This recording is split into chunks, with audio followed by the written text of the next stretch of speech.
আরাফার ময়দান থেকে আমরা জবলে রহমত পাহাড় থেকে আমরা নামছি।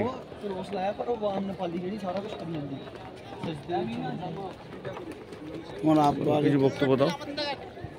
আলহামদুলিল্লাহ, আমরা আরাফার ময়দানে উপস্থিত জবলে রহমত পাহাড়ের উপরে খাস করে দোয়া করেছি। সেখান থেকে সমস্ত হাজি সাহেবরা সব নামছে। আমাদের হাজি সাহেব দেখতে পাচ্ছেন, ওই কালার দেখলেই বুঝতে পারবেন আমাদের হাজি সাহেবরা সবাই নেমে চলে যাচ্ছে। এদিকটা আরাফার ময়দান, বিরাট ময়দান। দেখেন, আগে তো কোনো গাছ ছিল না। বাংলাদেশ এবং পাকিস্তান থেকে সেই সমস্ত গাছগুলো এখানে বসানো হয়েছে। বহুদিন ধরে অনেক রিসার্চ করে এই সমস্ত গাছগুলো বসানো হয়েছে। মাশাআল্লাহ, হাজি সাহেবদের অনেক সুবিধার্থে। দেখাও, ওই দিকটা দেখাও।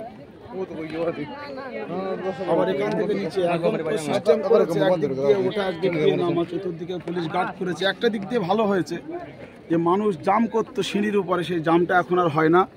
মানুষের উঠতে সুবিধে, নামতেও সুবিধে। তো মাশাআল্লাহ, এখানে খাস করে প্রাণ ভরে আমরা সবাই দোয়া করেছি হাজি সাহেবদের নিয়ে। কান্নাকাটি সমস্ত হাজি সাহেবরা করেছে। মাশাআল্লাহ, ভালো লাগছে আমারও।